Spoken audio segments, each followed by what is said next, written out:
आपके अपने YouTube channel खबर समाचार में आपका स्वागत है। विधानसभा क्षेत्र में बढ़ती पेयजल समस्या के समाधान की मांग को लेकर आरएलपी एवं भाजपा कार्यकर्ताओं ने अपनी योजना के अधिशासी अभियंता कार्यालय पर प्रदर्शन किया। पेयजल समस्या की मांग को लेकर राष्ट्रीय लोकतांत्रिक पार्टी युवा मोर्चा के प्रदेश उपाध्यक्ष नरेंद्र गुर्जर के नेतृत्व में कार्यकर्ताओं ने अपनी योजना कार्यालय पहुंचकर पेयजल समस्या के समाधान की मांग की। और जब कार्यकर्ता अपनी योजना के कार्यालय पहुंचे तो वहां अधिकारी व कर्मचारी नदारद मिले, जिस पर आरएलपी नेता नरेंद्र गुर्जर ने अधिशासी अभियंता के कार्यालय के बंद दरवाजे को अधिकारी मानते हुए चुनरी ओढ़ा दी तथा चूड़ियां रख दी। उसके बाद सोशल डिस्टेंस के साथ वहीं धरने पर बैठ गए, जिसकी भनक लगने पर अधिशासी अभियंता रामअवतार सैनी तुरंत ही कार्यालय पहुंचे और उन्होंने आरएलपी कार्यकर्ताओं की बात को सुना एवं नहरबंदी के कारण समस्या होने की बात कही। वार्ता के दौरान नरेंद्र गुर्जर ने विभाग के कर्मचारी द्वारा किए गए कथित दुर्व्यवहार के बारे में शिकायत करते हुए कहा कि कई मोहल्लों में घंटों तक पेयजल सप्लाई होती है तो अनेक मोहल्लों में मात्र कुछ मिनटों में ही सप्लाई को बंद कर दिया जाता है। गुर्जर ने खरी खरी सुनाते हुए कहा कि एक और जनता कोरोना से भयग्रस्त है तो दूसरी ओर कई दिनों तक पेयजल सप्लाई नहीं होने के कारण परेशान हो रही है। गुर्जर ने कहा कि फ़ोन करने पर अधिकारी फ़ोन नहीं उठाते हैं और उठा लेते हैं तो संतोषजनक जवाब भी नहीं देते हैं। गुर्जर ने चेतावनी देते हुए कहा कि शीघ्र ही समस्या का समाधान नहीं होने पर मजबूरन आंदोलन करना पड़ेगा। इस दौरान दीपक भंवरिया, सुरेंद्र सैनी, संजय वर्मा, गौतम भार्गव उपस्थित थे। के अंदर सुजानगढ़ शहर व ग्रामीण क्षेत्र में पेयजल की भयंकर किल्लत हो रखी है और मेरे द्वारा अधिकारियों से भी फोन पर कई बार अवगत कराया गया, लेकिन अधिकारी न तो कोई संतोषजनक जवाब देते हैं और न ही समस्या का समाधान करते हैं। तो इसको देखते हुए आज हम 4 जने सोशल डिस्टेंसिंग व कोरोना गाइडलाइन की पालना करते हुए यहाँ अपनी योजना के जो एक्शन साहब हैं उनके यहाँ ज्ञापन देने आए, लेकिन हम यहाँ 10:30 बजे पहुँचे। उसके बाद यहाँ एक भी कर्मचारी व अधिकारी मौजूद नहीं था और हम यहाँ के आने के 15 मिनट बाद एक कर्मचारी था या कौन था पता नहीं, वो सैनी करके था, तो उसने हमें कहा कि बाहर चलो, ऑफिस से बाहर चलो। अरे मैंने कहा भाई अधिकारी से मिलने आए हैं, हम उनको ज्ञापन देंगे।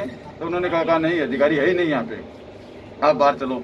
तो हम फिर बाहर कर्मचारियों का ऐसा बर्ताव देखा तो ऑफिस के बाहर धरने पे बैठ गए और एक चूनड़ी और चूड़ियाँ जो एक्शन साहब नहीं मिले तो एक्शन साहब की ऑफिस के मेन गेट को ही एक्शन साहब मानते हुए उनको चूड़ियाँ पहनाई और ओढ़नी उठाई।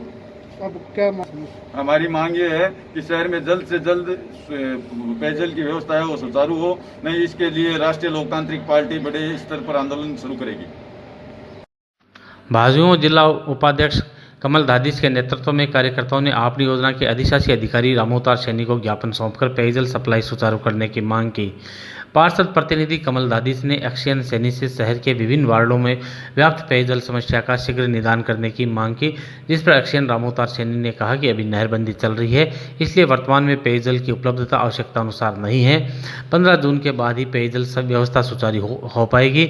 वार्ता के दौरान नरेंद्र होदकाशिया, मुकेश जोशी, आशीष चोटिया, शिव भगवान चौहान, सुनील प्रजापत, बजरंग प्रजापत, अनिल पारिक, गौरव जांगीर मौजूद थे। इससे पहले भाजपा कार्यकर्ता जलदाय विभाग के सहायक अभियंता कार्यालय भी गए और उसके बाद उन्होंने जयनिवास पहुंचकर विधायक मनोज मेघवाल से फोन पर वार्ता कर पेयजल समस्या के समाधान की मांग की। ज़्यादातर इन समाचारों से रूबरू होने के लिए आप देखते रहिए आपका अपना पसंदीदा यूट्यूब चैनल खबर समाचार। शहर के अंदर जो पानी का पिछले 15 दिन से भारी संकट है, उसको लेके सबसे पहले हम लोगों ने एएन ऑफिस गए, हम लोग वहाँ पे दिया। तो वहाँ पे जाते ही एक तरह की मायूसी आ गई जब उन्होंने कहा कि हमारे हाथ में कुछ नहीं है और हम लोग पावरलेस हैं। उसके बाद हम तुरंत हमारी भारतीय जनता पार्टी की टीम के साथ मनोज जी मेघवाल के घर पे गए। मनोज जी माननीय अभी अस्वस्थ हैं, क्वारंटाइन है, लेकिन उनको हमने ज्ञापन दिया और उन्होंने स्वीकार कर लिया और फोन पे उनको सूचित भी किया कि इस समस्या को, जन समस्या को तुरंत निस्तारण किया जाए और उन्होंने आश्वासन भी हमको दिया है। फिर लास्ट में हम लोग यहाँ पे एक्शन साहब के पास आए हैं। यहाँ पे इन्होंने एक बहुत ही अच्छा जवाब और संतुष्टिपूर्ण जवाब दिया है कि पानी में नहर की समस्या चल रही है, लेकिन इस समस्या के अलावा भी जो सबसे प्रमुख मुद्दा था वो यही था कि पानी का बंटवारा तो कम से कम सही होना चाहिए हर मोहल्ले के अंदर। मेन समस्या ये है कि पानी कुछ मोहल्लों में दिया जाता है, कुछ मोहल्लों में नहीं दिया जाता है। तो ये पानी के साथ भी जो भेदभाव किया जा रहा है वो गलत है। कम से कम पानी को लेकर तो भेदभाव न करें। तो प्रशासन को हमारा कहने का औचित्य यही था कि कुछ मोहल्लों में आप पानी दे रहे हो, कुछ में नहीं दे रहे, तो क्या वो दूसरे मोहल्ले के लोग हैं, वो सुजानगढ़ के बाशिंदे नहीं है क्या?